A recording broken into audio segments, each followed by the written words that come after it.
नमस्कार दोस्तों, स्वागत है आप सभी का हमारे इस ऑनलाइन मंच पर।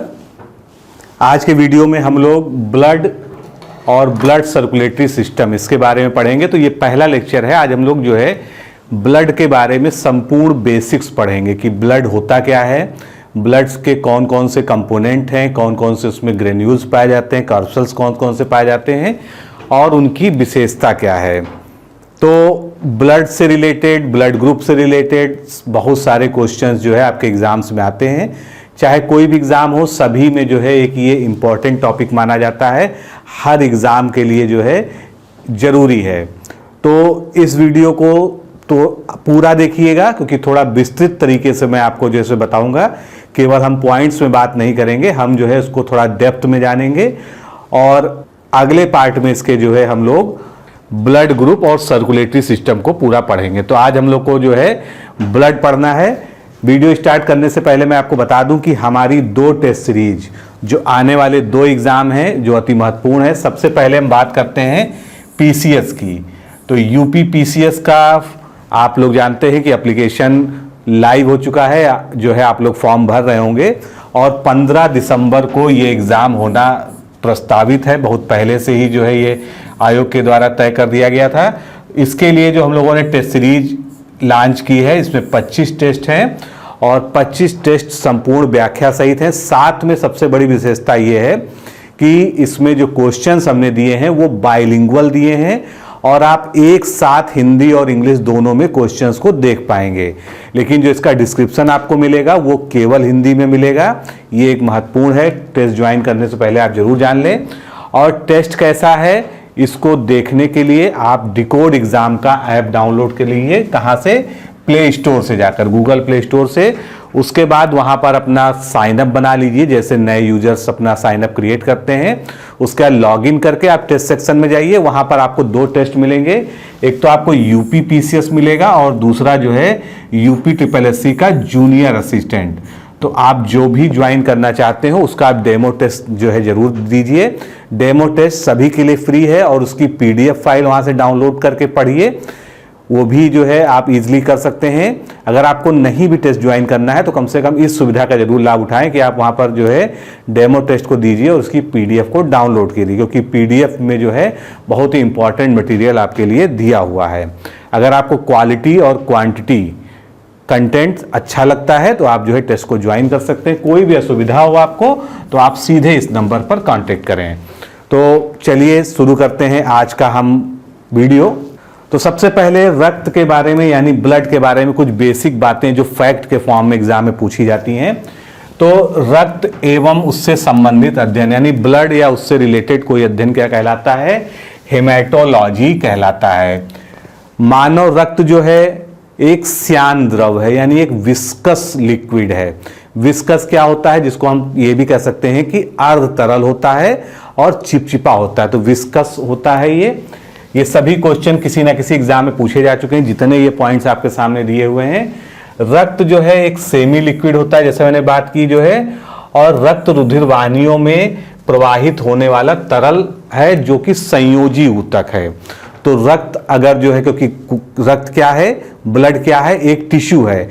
किस प्रकार का टिश्यू है? ये कनेक्टिव टिश्यू है। तो ये बहुत इंपॉर्टेंट है, ये भी कई एग्जाम में पूछा जा चुका है।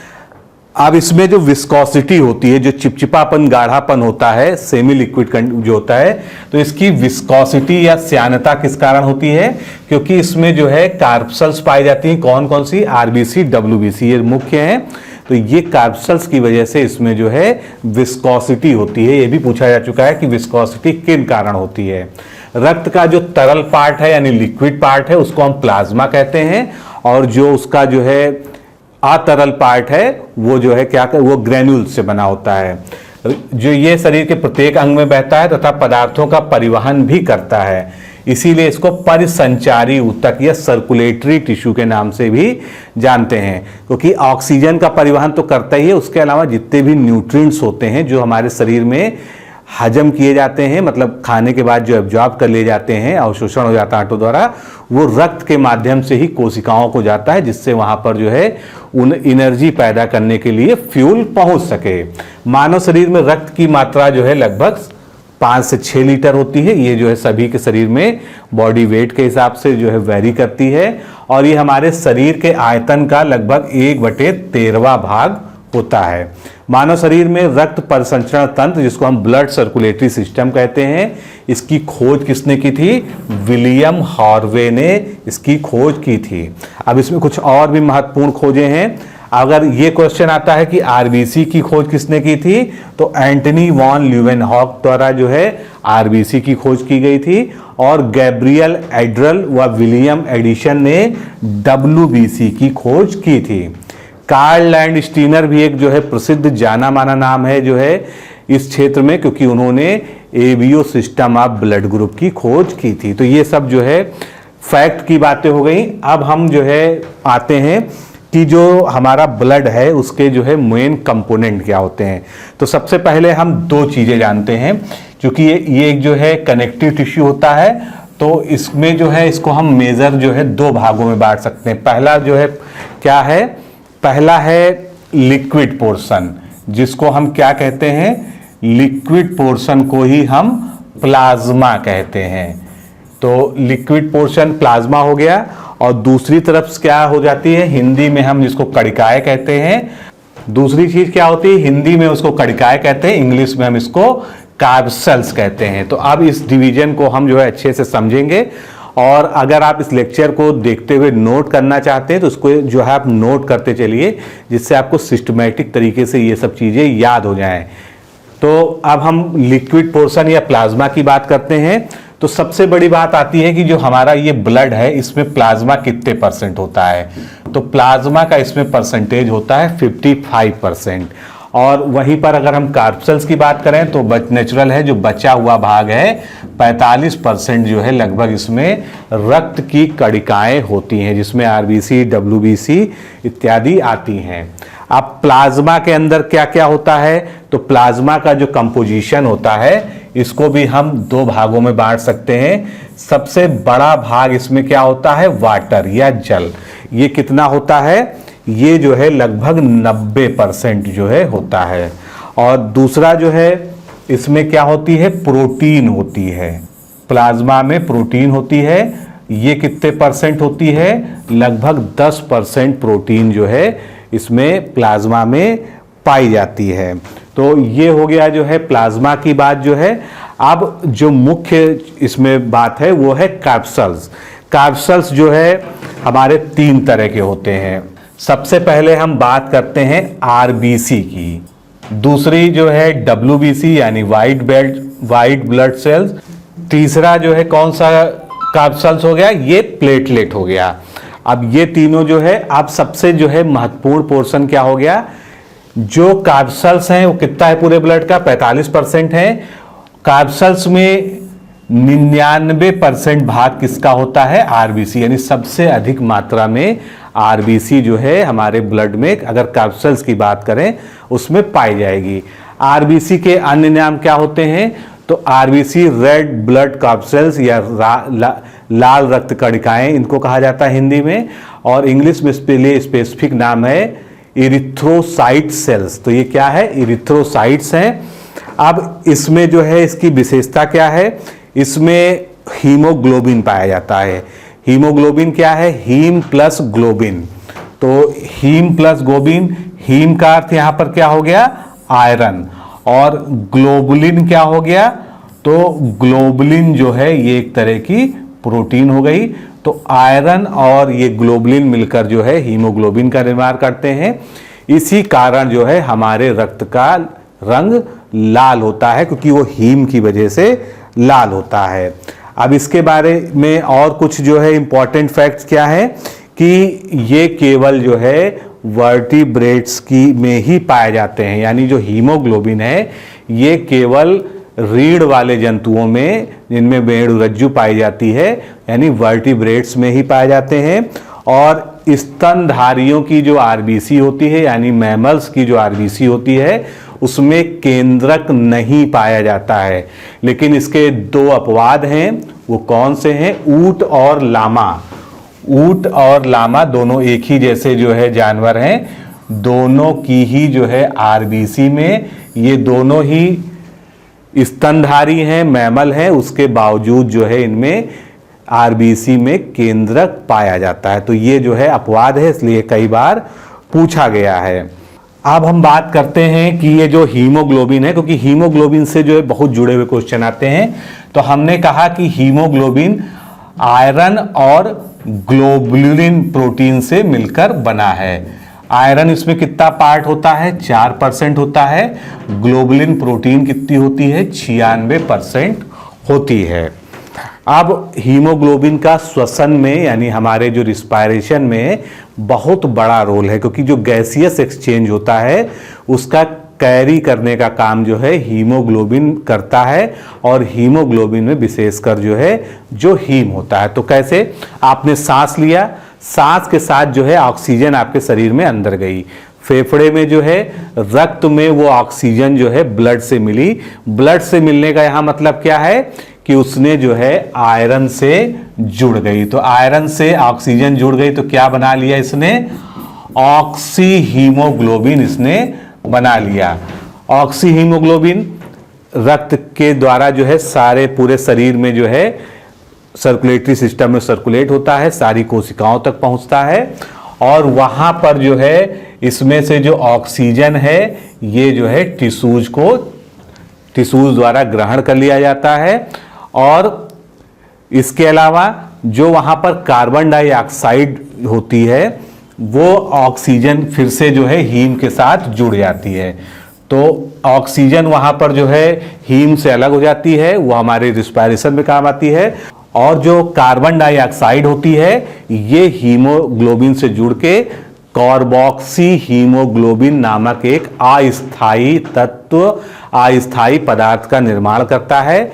यही जो है हमारे सर्कुलेटरी सिस्टम से फिर होता हुआ हमारे फेफड़ों तक पहुंचता है, और वहां पर जो है कार्बोक्सिल हीमोग्लोबिन से कार्बन डाइऑक्साइड अलग हो जाती है, फेफड़े के माध्यम से हम उसको जो है शरीर से बाहर निकाल देते हैं। तो ये ऑक्सीजन और कार्बन डाइऑक्साइड का एक्सचेंज चलता रहता है, इसीलिए हीमोग्लोबिन का हमारे शरीर में बहुत ही ज़्यादा महत्व है। अब बात करते हैं कि आरबीसी में जो है आरबीसी का निर्माण कहाँ पर होता है। तो सबसे बड़ी बात है, आप लोग जानते होंगे, बोन मैरो। बोन मैरो या अस्थि मज्जा। तो बोन मैरो जो है ये दो तरह का होता है, एक होता है रेड और एक होता है वाइट। तो रेड बोन मैरो जो होता है इससे आरबीसी बनती है, और जो वाइट बोन मैरो होता है इससे डब्ल्यूबीसी बनती है। यानी आरबीसी और डब्ल्यूबीसी दोनों बोन मैरो में बनता है।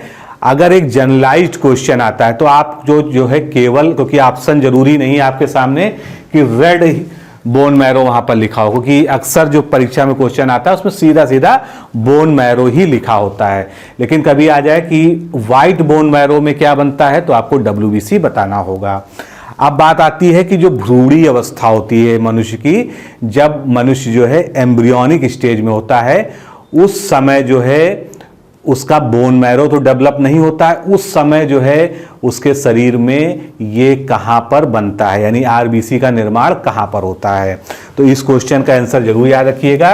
स्प्लीन, जिसको आप प्लीहा कहते हैं, तिल्ली कहते हैं, कई नाम है हिंदी में, स्प्लीन में और लीवर में, ये दो जगह जो है भ्रूणी अवस्था में आरबीसी बनती है। अब आरबीसी के बारे में बस एक और जो है प्रमुख तथ्य, आरबीसी का जीवन काल बहुत ज़्यादा पूछा जाता है एग्जाम्स में।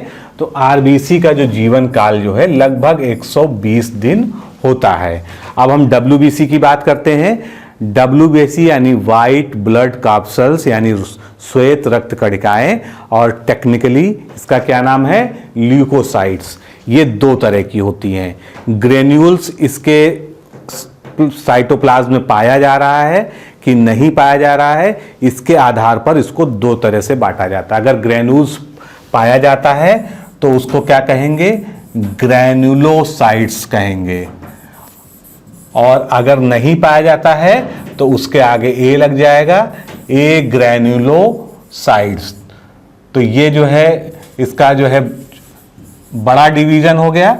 अब ए ग्रैनुलोसाइट्स और ग्रैनुलोसाइट्स ये भी तीन तरह के होते हैं। कौन कौन से, अलग अलग आपको याद रखना है।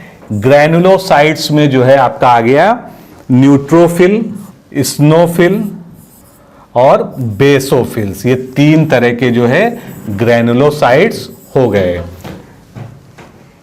इनके क्या कार्य हैं ये भी हम आगे चर्चा करेंगे डिटेल में जो है।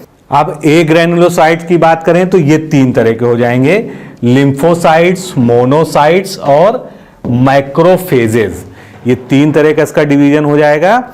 इनके जो कार्य हैं उसको हम आगे डिस्कस करेंगे। अब जो हमारे पास जो है तीसरे तरह का ब्लड कार्पल्स है वो है प्लेटलेट। अब तीसरे तरह का जो ब्लड कार्पल्स होता है वो कौन सा है, प्लेटलेट या थ्रोम्बोसाइट। इसको थ्रोम्बोसाइट्स कहते हैं। डब्ल्यूबीसी में एक चीज नोट कर लीजिएगा, डब्ल्यूबीसी का जो जीवन काल होता है वो 10 से 12 होता है, क्योंकि जो है वनडे एग्जाम्स में जो है इस तरह के क्वेश्चन जरूर आते हैं। और प्लेटलेट की अगर बात करें तो प्लेटलेट का जो जीवन काल होता है वो 7 से 10 दिन तक का होता है। प्लेटलेट जो है बहुत महत्वपूर्ण भूमिका निभाते हैं हमारे शरीर में, क्योंकि जो ब्लड की क्लॉटिंग होता है उसमें इनका जो है मुख्य रोल है। और डब्ल्यूबीसी जो है हमारे शरीर की इम्यूनिटी सिस्टम है उसको बहुत स्ट्रांग बनाते हैं। जो भी हमारे शरीर में बाहर से पैथोजन या एंटीजन प्रवेश करते हैं उनके खिलाफ एंटीबॉडी प्रोड्यूस करने का काम जो है डब्ल्यूबीसी में होता है। अब जो प्लेटलेट्स हैं ये केवल और केवल मैमल्स में पाए जाते हैं। एक ये महत्वपूर्ण बिंदु है कि ये जो है केवल जो है मैमल्स में पाए जाते हैं, यानी केवल ये स्तनधारियों में पाए जाते हैं। अगर इनकी संख्या की बात करें तो ये 2.5 से लेके 5 लाख तक जो है पर मिलीमीटर क्यूब में जो है ये पाए जाते हैं। और सबसे बड़ा रोल, जैसा कि मैंने आपको बताया कि इनका कहाँ पर होता है, इनका सबसे बड़ा रोल जो है ब्लड क्लॉटिंग में होता है। तो ब्लड क्लॉटिंग जो है पूरी एक कैसी प्रक्रिया है, एक रासायनिक प्रक्रिया है। इसको जो है हम यहाँ पर समझेंगे। तो सबसे पहले आपको मान लीजिए कहीं पर भी चोट लगी, किसी वजह से भी कट गया, छिल गया या जो भी बात है, तो सबसे पहले जो है आपका क्या हुआ, ब्लीडिंग शुरू हो गई। ब्लीडिंग यानी रक्तस्राव जो है शुरू हो गया। इसके बाद क्या होगा, जब रक्तस्राव शुरू हो जाता है तो जो प्लेटलेट्स हैं, रक्तस्राव शुरू होता है, रक्त जैसे ही ऑक्सीजन के सीधे संपर्क में आता है और अन्य गैसों के संपर्क में आता है तो इसमें जो प्लेटलेट्स होती हैं यानी थ्रोम्बोसाइट्स जो होती हैं, प्लेटलेट्स या थ्रोम्बोसाइट्स, ये क्या करने लगती हैं, ये टूटने लगती हैं। तो इनके टूटने से क्या बनेगा, एक तरह की प्रोटीन बनती है। थ्रोम्बोसाइट्स जब टूटती है तो एक नई प्रोटीन बनती है, उसको हम क्या कहते हैं, प्रोथ्रोम्बोप्लास्टिन। प्रोथ्रोम्बोप्लास्टिन के नाम से उसको हम जानते हैं। अब यहाँ पर जो है एक और अभिक्रिया होती है, ये तो प्लेटलेट से टूट के बनी, एक एंजाइम होता है ट्रिप्टेज। इसको हिंदी में अगर हम लिखें ट्रिप्टेज एंजाइम की उपस्थिति में और साथ में कैल्शियम आयन यानी Ca++, तो इन दोनों की उपस्थिति में ये जो प्रोथ्रोम्बोप्लास्टिन है ये किस में बदल जाता है, थ्रोम्बोप्लास्टिन में बदल जाता है। तो प्रोथ्रोम्बोप्लास्टिन से ये थ्रोम्बोप्लास्टिन बन गया। अब इन्हीं एंजाइम्स और इन्हीं की अभिक्रिया से ये थ्रोम्ब्रिन में बदल जाता है, जो क्वेश्चन कई बार पूछा गया है थ्रोम्ब्रिन में। ये सभी प्रोटीन है, इसमें कोई डाउट नहीं है, थ्रोम्ब्रिन भी प्रोटीन है, तो ये अब थ्रोम्ब्रिन में बदल गया। थ्रोम्ब्रिन जो है रिएक्शन करता है किससे, हमारे ब्लड में हमेशा जो है फाइब्रिनोजन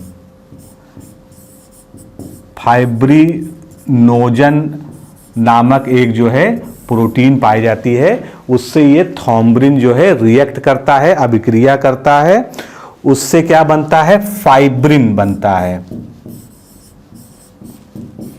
फाइब्रिन क्या होता है, ये भी प्रोटीन है लेकिन ये नेट लाइक स्ट्रक्चर होता है। अगर इसको जो है माइक्रोस्कोप में आप देखें तो कुछ इस तरह से जो है जालीदार एक परत जो है प्रोटीन की बन जाती है ब्लड के, जहाँ पर ब्लड बह रहा है उसके ऊपर। तो जब आपके कटे हुए भाग में सबसे ऊपर जो है इस तरह का एक जाली नुमा स्ट्रक्चर बन जाएगा, तो क्या होगा, जो आरबीसी हैं वो इसमें ट्रैप हो जाएंगी, यानी जो ब्लड सेल्स जो भी हैं आरबीसी के अलावा भी वो उसमें ट्रैप हो जाएंगी, बंद हो जाएंगी। तो ट्रैप हो जाने के बाद क्या होगा, उस जो सेमी सॉलिड जो जम गया वहाँ पर, उसको हम क्या कहेंगे, उसको ही हम रक्त का थपका या जो है क्लॉट कहते हैं। अब यहाँ पर एक सवाल ये आता है कि चूंकि क्लॉट तो बनते, आपने देखा होगा चोट सभी को लगी है, क्लॉट बनने के बाद भी उससे कुछ पीला पीला जो है विस्कस फ्लूइड जो है बाहर रिसता रहता है, उसको क्या कहते हैं, उस पदार्थ को ही हम सीरम कहते हैं। जो बाहर जो पीला पदार्थ निकलता है वो क्या होता है, सीरम होता है। सीरम भी ब्लड का पार्ट होता है। तो ये सीरम क्यों नहीं क्लॉट होता, जब बाकी ब्लड क्लॉट हो गया तो सीरम क्यों नहीं क्लॉट हुआ? तो सीरम इसलिए क्लॉट नहीं होता है क्योंकि सीरम में ये जो फाइब्रिनोजन प्रोटीन है ये नहीं पाई जाती है। फाइब्रिनोजन प्रोटीन रक्त का थक्का जमने के लिए बहुत जरूरी है। तो सीरम इसी वजह से क्लॉट नहीं होता क्योंकि इसमें फाइब्रिनोजन प्रोटीन। अब यहां पर यह सवाल उठता है कि जब जो है हमारे शरीर में फाइब्रिनोजन प्रोटीन पाई जाती है और शरीर में ऑक्सीजन का भी परिवहन होता है, तो ऐसी दशा में हमारा ब्लड जो है हमारी वेसल्स में ही क्यों नहीं क्लॉट हो जाता है? तो इस सवाल का जवाब क्या हो सकता है कि हमारे शरीर में हिपैरिन नामक जो है एक पदार्थ पाया जाता है, वो क्या होता है, एंटी क्लॉटिंग एजेंट होता है। तो उसमें जो गुण होता है वो जो है रक्त को जमने नहीं देता है, जबकि शरीर के अंदर भी वही दशाएं होती हैं जो चोट लगने के बाद बाहर हो जाती हैं। लेकिन चूंकि शरीर के अंदर हिपैरिन लगातार जो है ब्लड में मिलता रहता है, इसलिए शरीर में जो है ब्लड को वो जमने नहीं देता है। तो ये सब जो है ब्लड के बारे में बेसिक बातें हो गई। अब वही सब आपके सामने यहाँ पर लिखा हुआ है। तो एक बार जो है, चूंकि आपको नोट्स भी देना है, इसको जब ये चैप्टर कंप्लीट हो जाएगा आपको ये जो है दे दिया जाएगा। तो रक्त की कणिकाएं यानी ब्लड क्रॉसपर्स जो है 3 प्रकार की होती हैं। अब जल्दी से हम इसको रिवीजन कर लेते हैं, कुछ नए पॉइंट भी आएंगे इसमें। आरबीसी, डब्ल्यूबीसी और प्लेटलेट्स, ये हमने पढ़ लिया। आरबीसी की बात करते हैं, इनकी संख्या 1 मिलीमीटर में लगभग 45 लाख होती है। इसमें अर्ध तरल जीव द्रव्य होता है। ये सब बात हम लोग कर चुके हैं। इसमें एक श्वसन वर्णक पाया जाता है जिसमें लौह यौगिक होता है यानी आयरन होता है, जिसको हम हीमोग्लोबिन कहते हैं। ये एक प्रोटीन होता है जो ऑक्सीजन को शोषित करने का यानी ऑक्सीजन को बाइंड करने का काम करता है। लाल रक्त कोशिकाएं कार्बन डाइऑक्साइड को फेफड़े तक पहुंचाकर उसे शरीर से बाहर निकालने का भी काम करते हैं। तो ये मैकेनिज्म हमने पढ़ लिया। इनका जीवन काल 120 दिन होता है। आरबीसी का निर्माण बोन मैरो में होता है और स्पेसिफिकली रेड बोन मैरो में इसका निर्माण होता है। Vitamin E, vitamin B2, vitamin B12 और B3 इन कोशिकाओं के यानी आरबीसी के निर्माण में बहुत ही जरूरी होते हैं। इसीलिए कहा जाता है कि विटामिन बी की कमी से या बी कॉम्प्लेक्स की कमी से एनीमिया हो जाता है। स्तनधारियों की विकसित लाल रक्त कोशिकाओं में माइटोकॉन्ड्रिया भी नहीं पाया जाता है और केंद्रक भी नहीं पाया जाता है। ये हमने बात आगे कर ली। अब हम डब्ल्यूबीसी की बात करते हैं। तो डब्ल्यूबीसी को ल्यूकोसाइट्स भी कहते हैं। ये जो है विभिन्न बीमारियों से हमारे शरीर को सुरक्षा प्रदान करती है क्योंकि ये प्रतिरक्षा तंत्र का काम करती है। ये रंगहीन होती है, आकारहीन होती है और अमीबा की आकार की तरह पिलपिली होती है, यानी लगातार इसका शेप जो है चेंज होता रहता है। 500 आरबीसीज के बीच में एक डब्ल्यूबीसी पाई जाती है। तो ये इसकी सघनता की बात हो गई। ये अस्थिमज्जा यानी बोन मैरो के अंदर ही इसका उत्पादन होता है और लसी लिम्फोसिटिक टिश्यू सिस्टम में ये जमा रहते हैं। अभी हम जो है लिम्फ क्या होता है इसके बारे में भी पढ़ेंगे। इनका जीवन काल छोटा होता है, इसीलिए इनका लगातार उत्पादन होता रहता है। अब ये 2 प्रकार की होती हैं जैसे हमने चर्चा की, ग्रेनुलोसाइट्स यानी कणिकामय और ए ग्रेनुलोसाइट यानी कणिका रहित। कणिकामय वाले में आते हैं यानी ग्रेनुलोसाइट्स वाले में आते हैं। सबसे पहली रक्त कणिका कौन सी है? बेसोफिल्स। ये लगभग कितनी होती है, WBC में 5% होती है। और ये संक्रमण के समय अलार्म का काम करती है। जब आप जो है आप बीमार होते हैं किसी वजह से, तो आपका जो है ब्लड काउंट जो है कराया जाता है। तो ब्लड काउंट में इन्हीं सब, जब जो है टोटल ब्लड काउंट टेस्ट होता है तो उसमें जो है यदि सब जो है सबकी आती है, तो इसमें अगर उसकी मात्रा बढ़ी होती है तो इससे जो है पता चल जाता है कि शरीर में किसी प्रकार का इन्फेक्शन है।